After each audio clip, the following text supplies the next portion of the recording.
जी। Hello. अच्छा साहिब जी। बस हम बिहार पटना से बोल रहे थे। हाँ जी बताइए जी। पेपर में देख रहे थे, परसों के पेपर में आया हुआ था। हम्म। उसी के लिए डायल किए थे। हाँ जी बताइए। आप कहाँ से बोल रहे हैं? मैं हरियाणा से बोल रहा हूँ। अच्छा अच्छा अच्छा। क्या नाम है आपका? राहुल दास। राहुल दास। तो इसी पर था कि आदेश नहीं है, का पढ़ रहे थे हैं? तो उसी कि आसर क्या बोलता है, नामदान सेंटर के आदेश नहीं है, क्या नहीं है, इसी का हम पढ़ने के बाद नीचे नंबर था तो उसी हाँ पर जी। लगाए थे हम। हाँ जी भगत जी, वो आदेश नहीं है गुरु जी के। हम्म। नाम दीक्षा देने का कोई आदेश नहीं है। जैसे नामदान केंद्र खोलने का कोई आदेश नहीं है। आश्रम खोलने का कोई इस आदेश बात को नहीं है। पुख्ता कैसे कर सकते हैं आप? दास पुख्ता के पास प्रमाण है। प्रमाण है? ये आपका व्हाट्सएप नंबर है। जी। आपका व्हाट्सएप नंबर है नहीं? सगुना मोर। व्हाट्सएप चलाते हो क्या? व्हाट्सएप। हाँ हाँ, व्हाट्सएप इसी नंबर से है, व्हाट्सएप। इस पर आपको 50-60 वीडियो भेजूंगा, छोटे छोटे। अच्छा अच्छा, ठीक है। उनसे पता चल जाएगा आपको क्या ये वर्तमान में नामदान केंद्र सही है या नहीं है। हम्म। देखो गुरु जी का एक 2004 का सत्संग है भगत जी, अच्छा। जिसमें गुरु जी ने बोला है ये जो जगह जगह पे आश्रम खोल के बैठ जाते हैं ना, हम्म। ये संतों के काम नहीं है। ना, ये तो एकदम नहीं है। संतों के काम है एक आश्रम खोल लिए, उसमें हम्म। प्यार प्रेम से रहे। तो भगत हम्म। जी 1994 से लेके 2014 तक परमात्मा अपने वचन पर रहे। ना तो हम्म। परमात्मा दोगली बात करते हैं ना झूठ बोलते हैं। परमात्मा ना, ने एक आश्रम के सिवा दूसरा आश्रम कभी खोला क्या? नहीं खोला ना। ना खोले थे। कौन सा खोला बताओ? बताते हैं। बैतूल खुलने वाला था, जिसमें इतना करौथा कांड हो गया 100 एकड़ आपने में। अच्छा। सुनिए ना। अच्छा आपने अच्छा गुरु जी के सन। मुख से आज तक सुना? हाँ। कहाँ सुना? दिखाओ मेरे को, वीडियो भेज दो, वो मान जाऊंगा मैं आपको।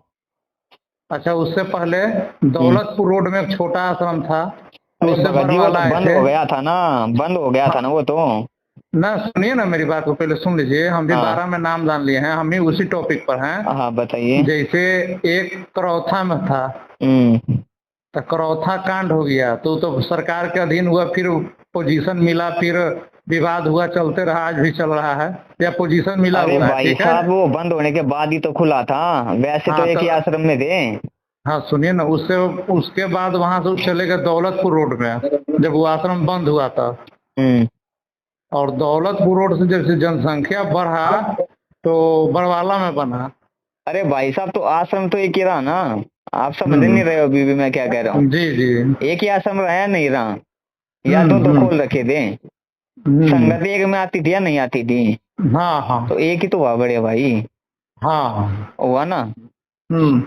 अगर आश्रम जगह जगह पे आज ये 9-10 आश्रम खुल गए और 550 नामदान केंद्र खुल गए, अगर ये पूरा परमात्मा वर्ल्ड ने में। खोलने होते तो भगत जी क्या 2014 से पहले नहीं खोल सकते थे? परमात्मा जगह जगह पे इतनी दूर दूर से हम्म। भगत आते थे वहां पे। हम्म। क्या तब नहीं खोल सकते थे भगत जी? परमात्मा नहीं खोले ना। हम्म। परमात्मा अपने वचन पे रहते हैं भगत जी। अच्छा, तो ये जो था करौथा वाला, करौथा हम्म। करें, बैतूल वाला जो आश्रम था 50-60 एकड़ में बन रहा था, अच्छा। वो तो निगरानी में था। निगरानी में हो या ना हो, आप ये बता दो आपने आज तक 2014 का भी ये मानो 2014 के भी 11 महीने चले गए थे तब जाके गुरु जी जेल में गए ना। हम्म। तो आपने किस सत्संग में गुरु जी के मुख से सुना कि बेतुल आश्रम मेरे आदेश से बन रहा? आप ये बता दो मुझे। ना, एक इस भी पर तो निभा। चर्चा नहीं किए थे, मगर भक्त आता था उधर से। भगत जब आश्रम में आता था ना, हम्म। वही लोग बोलता था, अच्छा। हाँ, कि वहाँ आश्रम बन रहा है गुरु जी का। तो एक बात बताओ भगत जी। हम्म। भगत तो 650 साल पहले ये भी बोल रहे थे कि गुरु जी गणिका के साथ बैठे हैं, गुरु जी हम्म। शराब पी रहे हैं, हम्म। गुरु जी तो गंदे काम करने लग गए। तो आप भक्तों हम्म। की सुन के चलोगे क्या? नहीं। आप भक्तों की सुन के चलोगे अपने भगवान की हम्म। सुन के चलोगे? हम्म। है भगत जी। थोड़ा विचार करो इस बात पे आप। हम्म। दूसरा, जब 2014 में गुरु जी जेल में गए हम्म। तो क्या बोल के गए थे गुरु जी जेल में? पूरी हम्म। दुनिया के सामने सुना था आपने हम्म।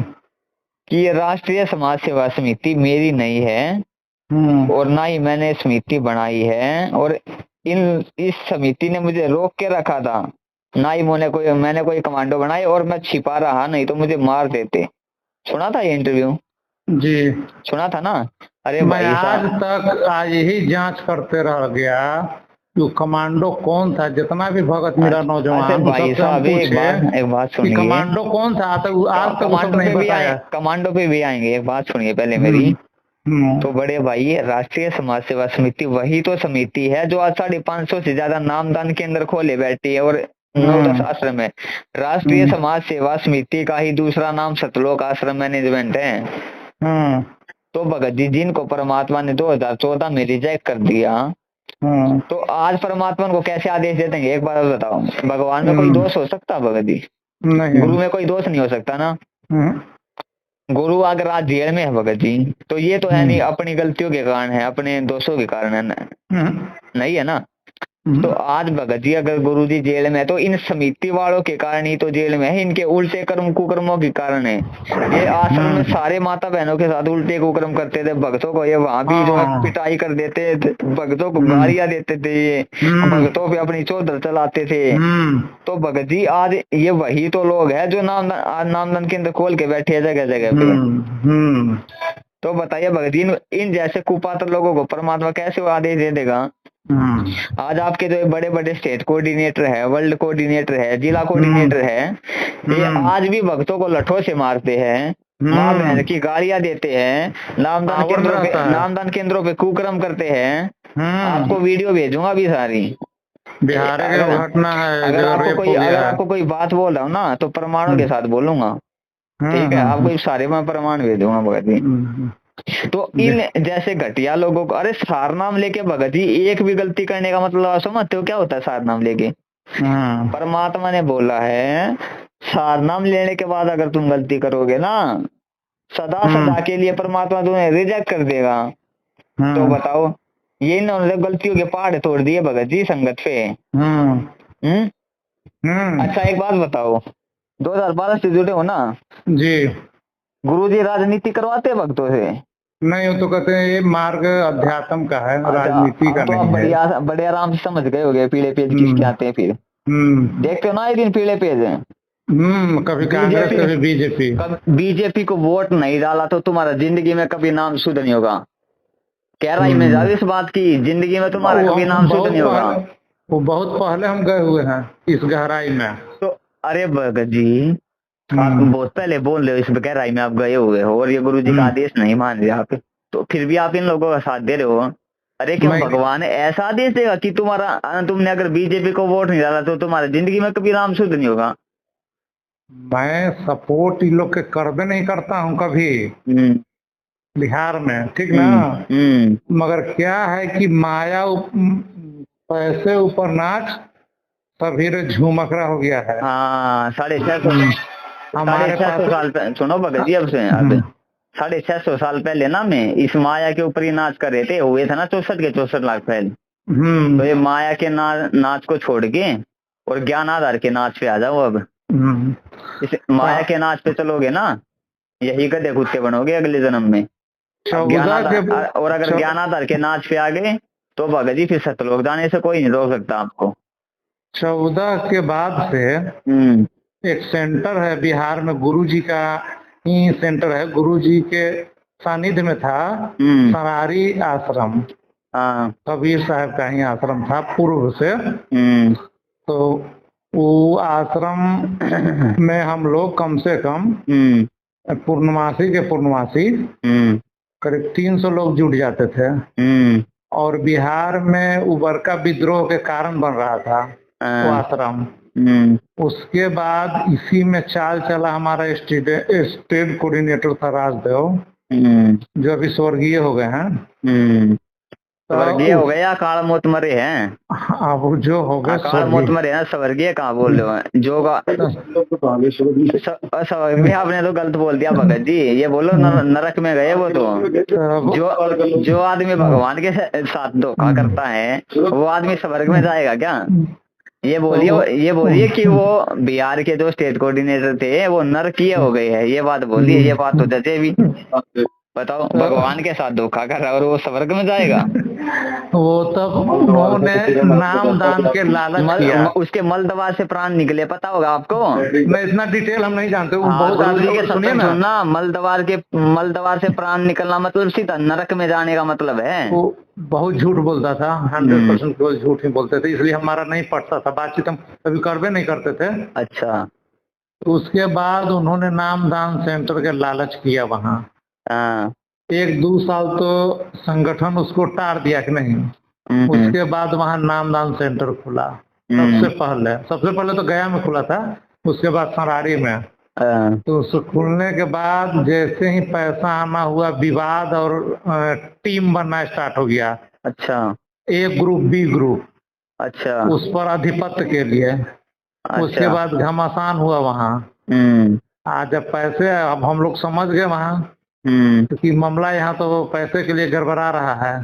तो जो स्वच्छ आदमी था, जिसको न चौधरी बनना था, न पद देना था, न पैसा कमाना था, न किसी को पद चाहिए था, जो पैसा नहीं कर चाहिए था, वो आदमी सब न्यूट्रल होकर साइड हो गया। और जिसको ये सब की आवश्यकता था वहाँ बना रहा, रुपया भी आ रहा था, रोज तो बरस ही रहा था रुपया ना, उस सेंटर पर रुपया बरसता है और उसी में कमीशन के हिसाब किताब रहता है, लोगों को कितना में कितना देना लेना है, कितना वहाँ सेंट्रल को पहुँचाना है। उसके बाद ऐसा एक समय आया कि वो नामदान सेंटर भी खत्म करवा दिया था, राजनीति में लड़ते लड़ते। अब कम से कम हमारे पास 100 ऐसे आदमी है बिहार में जिन्होंने इस सब से तौबा कर लिया है। सब पुराना भगत है, नया नहीं है। सब पुराना भगत, 11, 12, 13 के लोग भगत है, 10 पे। हम बड़े भाई, अब आप मेरे को एक बात बताओ, इन लोगों ने जो काम किया भगवान के साथ ये गंदी देश दुनिया में राजनीति तो छोड़े, इन्होंने भगवान के मार्ग में राजनीति की है। राजनीति से कम है क्या ये? पूर्णतः राजनीति है भगत जी। तो अब ये सतलोक जाने के काम है या नरक में, घोर नरक जिसको बोलते हैं ना, कीड़ों वाला नरक है, उसमें जाने के काम है ये। तो भगत जी अब आप विचार कर सकते हो कि किसके आश्रम से, किसके आदेश से आश्रम खुले हैं, किसके आदेश से नामदान केंद्र खुले। एक बात बताओ बड़े भाई, भगवान गुंडों की सीबीआई जांच करवाने के आदेश देगा क्या अपने भक्तों को? गुंडों की सीबीआई जांच 2019 में आनंदपाल नाम का एक गैंगस्टर मरा, बहुत बड़ा गैंगस्टर था राजस्थान, पता होगा आपको। हजारों भक्तों को उसकी सीबीआई जांच में बैठाया। अरे गुंडे की सीबीआई जांच में और भक्तों को बैठाया भाई साहब, उनका समर्थन दिलवाया वहां पे कि आनंदपाल गैंगस्टर की सीबीआई जांच करो, ये नारे लगाए उन्होंने, आनंदपाल की सीबीआई जांच करो, ये करो, वो निर्दोष था, ये तो भक्तों से बताओ। है भगत जी बताइए, गुरु जी को ये बताओ। अब खाली भगत जी वो गुरुद्रोही नहीं होता जो अपने गुरु की निंदा चुगली करे और अपने गुरु का नाम बदनाम करे, वो भी गुरुद्रोही होता है, जिसके कारण है, जिसके उल्टे कुकर्मों के कारण भगत जी उसका गुरु देश और दुनिया में बदनाम हो। हुआ या नहीं हुआ? हुआ। तो अब बताओ भगत जी, संगत गुरुद्रोही होती जा रही है, नहीं होती जा रही है? संगत दम मूर्ख हो गई है, कोई ज्ञान तो उसको लेना देना नहीं है, सिर्फ रिश्वतखोरी के चल रहा है। रिश्वतखोरी मतलब क्या? सतनाम दे दीजिए, सारनाम दे दीजिए, बैकडोर से हम पार हो गए। देखो आपके सतनाम और सारनाम पे ही आते हैं। देखो गुरुजी क्या बोलते हैं भगत जी, ना तो तुमने सतनाम मेरे सिवा किसी को बताना, अपने गुरु के सिवा, ना तुमने सारनाम बताना है।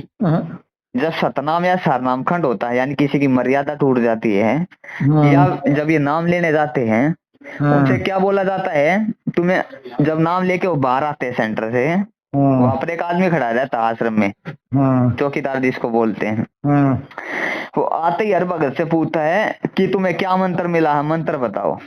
अब गुरु जी क्या बोलते हैं भगत जी, अगर तुमने ये किसी को मंत्र बताया अपना, तो ये समझ लेना वो तुम्हारा गुरु हो गया। आप तो सत्संग सुनते हैं, अच्छे से पता होगा आपको इस बात का। तो अब ये बताओ वो उनके गुरु हो गए या नहीं हो गए? वो सबकी मर्यादा टूट रही है, नहीं टूट रही है वहां पे? गुरु जी के कहाँ रहे वो उनके गुरु बन गए। वो जो वहां पे बाहर खड़े रहते हैं, ये जो है सेवादार है, वो उनके गुरु हो गए या नहीं हो गए भक्तों के? अब दूसरा देखो भगत जी, गुरुजी क्या बोलते हैं, जीव हमारी जाति है, मानव धर्म हमारा, हिंदू मुस्लिम सिख ईसाई धर्म नहीं कोई नारा, ठीक है। अब ये बताओ फिर वो जाटों को आंदोलन किसने दिलवाया भगत जी? परमात्मा दोगली बात करेगा, झूठी बात करेगा भगत जी? परमात्मा एक जाति विशेष को क्यों आंदोलन दिलवाएगा? क्या क्या परमात्मा भगत जी इतना समर्थ नहीं है कि उन जाटों को कोई नौकरी लगवा सके या कुछ नहीं करवा सके, जो क्यों अगर उनको आंदोलन नहीं मिला तो भूखे मर जाएंगे? क्या परमात्मा समर्थ नहीं है भगत जी? जो परमात्मा हाथी को भगत जी बिना कुछ करे खाने को दे रहा मन, वो परमात्मा उनको नहीं दे सकता क्या शरण में लेने के बाद में? दे सकता है। तो भगत जी ये गुरु जी का आदेश कहाँ से हो गया? और उसी जाट आंदोलन में 11 लाख रुपए चंदा दिया गया। अभी आपको वीडियो भेजूंगा 50 जाट, एक भी बात झूठी नहीं है, सारी बातों के प्रमाणों के साथ बोल ली है। अब वो बताओ जाट लोग हैं उसको, अब ये तो है नहीं वो अच्छे काम में लगाएंगे वहां पे आंदोलन में, किस चीज में लगाएंगे? शराब में लगाएंगे, ओके में लगाएंगे, बीड़ी में लगाएंगे, प्याज खिला के आदमी इकट्ठा करने में, हाँ बीड़ी में, इन चीजों में लगाएंगे ना भगत जी। अब ये बताओ अब 15-20 लाख की संगत की मर्यादा टूटी या नहीं टूटी? संगत का संयोग हुआ या नहीं हुआ? संगत के लोगों ने कर्म फोड़े या नहीं फोड़े? संगत के दान के पैसों को वो लोग उक्के में बीड़ी में लगाएंगे तो कुपात्र को दान दिया गया ना या नहीं दिया गया भगत जी? आप समझदार हो, आप विचार कर सकते हो। हाँ तो अब ये बताओ आपको किस एंगल से, किस तरीके से आपको ये लग रहा है कि ये जो आज नामदान के अंदर है और ये जो भी है ये गुरुजी के आदेश से चल रही है? उन्होंने कहा कि मेरे जाने के बाद मेरा इलेक्ट्रॉनिक शरीर होगा। गुरुजी ने क्या बोला भगत जी सारनाम के विषय में? सारनाम इस दास के जाने के बाद डीवीडी से दिया जाएगा बोला है ना। आज क्या हो रहा है भगत जी? तो खुला हो रहा है। आज 1000 500 भक्तों को, 200 भक्तों को इकट्ठा बैग रख के सारनाम दिया जा रहा है। जब गुरुजी 2014 तक आश्रम में रहते, गुरुजी कैसे सारनाम देते थे? एक एक भगत को अलग अलग बैठा के सारनाम देते थे ना, बिल्कुल एक एक भगत को देते थे। ये नहीं कि 2 भक्तों को इकट्ठे बैठे के सारनाम देंगे, एक एक भगत को देते थे। तो आज क्या हो रहा है भगत जी? 1000 भक्तों को इकट्ठे बैठा के सारनाम दिया जा रहा है। गुरुजी ने क्या बताया? अगर तुम पति पत्नी भी हो ना और तुम्हें सारनाम मिला है, तुमने आपस में भी जिक्र नहीं करना है कि गुरुजी ने मुझे ये मंत्र दिया है, नहीं तो बोला ना भगत जी गुरुजी ने, तो वहां पर 1000 भक्तों ने आपस में वो सारनाम सुना या नहीं सुना? कहाँ से काम करेगा उनका सारनाम है भगत जी? अच्छा एक बार और हम बता देते हैं। ये तो बोले गुरुजी की पूरा दुनिया में जाएगा, ये मतलब पूरा दुनिया एक होगा।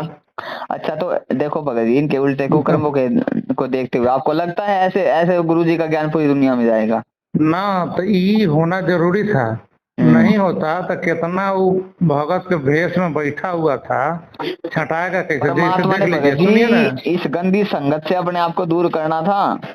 परमात्मा ने अपने परिवार का असली चेहरा संगत के सामने लाना था, इसलिए परमात्मा ने आज ऐसे किया। परमात्मा ने 2009 में बोल दिया था कि जो मेरे इस दास के 4 संतान है, 4 संतान थी बोला गुरुजी ने, 2 लड़के और 2 लड़की।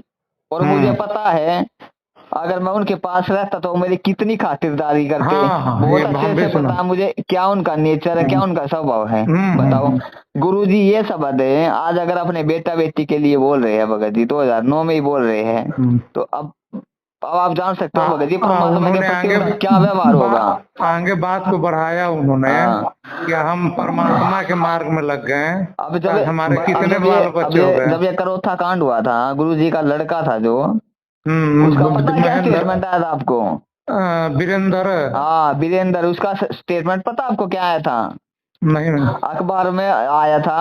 अखबार वाले ने उससे पूछा कि आपका इस जो है कांड के प्रति जो है क्या वो विचार है? वीरेंद्र ने बोला इस बुड्ढे ने तो हमारा जीवन बर्बाद कर दिया। गुरुजी के बारे में वो पढ़ा अभी भी मेरे पास स्टेटमेंट अखबार का, इस बुड्ढे ने तो हमारा जीवन बर्बाद कर दिया। भेज दीजिएगा। अभी 8 दिन पहले 4 दिन पहले इस नामदान सेंटर के खिलाफ में हम लोग मीटिंग किए हैं, ठीक ना? तो जितना है ये सब व्हाट्सएप कर दीजिएगा। तो मैं आपको वीडियो भेजूंगा भगत जी, बहुत सारे जितने आपके संपर्क में भगत है सबको आप वो वीडियो भेजो भगत जी, सबको जगाओ। देखो अच्छा वर्तमान में ना भगत जी एक बारी बात सुनो आप यार, वर्तमान में ना ये ज्ञान गंगा बांटने से परमात्मा का मिशन आगे नहीं बढ़ेगा, ना ही परमात्मा ज्ञान गंगा बांटने से खुश होगा। अगर परमात्मा वर्तमान में किसी चीज से खुश होगा ना, तो इस चीज से खुश होगा कि मेरे बच्चे मेरे सत्संग रूपी आदेशों पे चल रहे हैं, जो झूठे आदेश बताते हैं इन पे नहीं, मेरे बच्चों को सच और झूठ का सही निर्णय करना आ गया है, मेरे बच्चों को नीर और खीर का निबेरा करना आ गया है। कहे कबीर सोए जन मेरा, नीर खीर का करे निबेरा, कि वही मेरा बच्चा है असली जो दूध को पानी से अलग कर देगा, ये देख लेगा कि ये मेरे गुरुजी का आदेश है। गुरुजी का आदेश कैसे पता चलता भगत जी? गुरुजी के सत्संगों से मेल करके। गुरुजी के सत्संग में तो गुरुजी बोलते हैं कि राजनीति भगत के लिए जहर के समान है, राजनीति और 36 का भगत का, राजनीति का और भगत का 36 का आंकड़ा है, राजनीति संत के भगत के लिए सबसे हानिकारक चीज है, और वो संत नहीं जो संत होकर इन राजनेताओं के पीछे फिरते हैं। ये गुरुजी के भगत जी आदेश है राजनीति के बारे में बताओ, तो वो परमात्मा कैसे राजनीति करने का आदेश दे देगा भगत जी? भगत को राजनीति से लिंक नहीं होना चाहिए। तो भगत जी जितने आपके कांटेक्ट में भगत उनको सबको जगाओ आप कि ऐसे ऐसे बात है भाई। ये देखो बिहार से वो गया है, वहाँ क्या बोलता है हिमाचल में है, देखो भगत जी संजय के साथ बैठा हुआ है, वो कहता है कि हम दादू जी की आत्मा है, वो बिहार से गया है। अच्छा, और वो तो संजय अपने कहबे करता है वो नानक जी की आत्मा वो तो है ही गुरुद्रोही भगत जी, जो गुरु बन के बैठ गया उसको। तो एक बिहार से गया हुआ है, वो कहेगा कि हम दादू जी की आत्मा है। आज ताजा ताजा हिमाचल में ये गया है संजय, ये पवन, ये भी हिमाचल में ही जाके बैठा हुआ है। पवन? अच्छा, किसने बोला पवन? किसने बोला पवन हिमाचल में जाके बैठा हुआ है? सूचना मिला था इस हमको, जहाँ तहाँ से सूचना मिलता रहता है ना कि सहारनपुर। पवन जो है भगत जी, पवन जो है ना, वो आप और हमारी तरह संगत को जगाने में लगा हुआ है कि ये देखो इनकी सच्चाई है ना। तो पवन कोई गुरु है, गुरु बन के बैठा हुआ है। ये तो भगत जी इनका धंधा बंद हो रहा है ना सतलोक आश्रम का, तो ये खामखा संजय के साथ में पवन का नाम जोड़ देते हैं ताकि संगत भटकी रहे। पवन जो है, पवन तो गुरु को भगवान सिद्ध करने में लगा हुआ है, संत रामपाल जी को कबीर भगवान सिद्ध करने में लगा हुआ है, प्रमाण दिखाता रहता है। देखो गुरु जी अपने भगवान है, गुरु जी भगवान है। 8 सितंबर को कहाँ मना रहे हैं? जो 8 सितंबर डाले हैं कहीं नहीं भगत जी, घर घर में मना रहे हैं, क्योंकि देखो जितने घरों में गुरुदेव को भोग लगेगा उतना ही दुनिया का अच्छा वातावरण बढ़ेगा, उतने ही परमात्मा प्रसन्न होंगे। इसलिए जो 8 सितंबर का प्रोग्राम है वो घरों घर, हर घर में मनाया जाएगा, घरों घरों में। वैसे तो सात संगतियां होती रहती है, सच्चे पता ही होगा। बता देते हैं आपको, गुरु जी ने सत्संग में बोला था कि हमारा यहाँ रहते रहते इन निकम्मों ने एक महिला से नाम दान दिलाना स्टार्ट कर दिया था, और ये कार्यक्रम 8-10 दिन तक चला। फिर गुरु नाम दान सुनिए, नाम दान लेने वाले को धमकाता था लोग, ये बात गुरुजी से नहीं कहना। मगर ये सूचना हमारे पास आ गई और मैंने सत्संग के माध्यम से ही धमका दिया, बोला कि ऐसा कोई आदेश होगा तो हम पूछूंगा नहीं, हम बताऊंगा नहीं, तो हम कैसे कह दूंगा। तो यहाँ आश्रम में रहते रहते ये सब कर सकता है लोग, तो फिर तो क्या कहना है।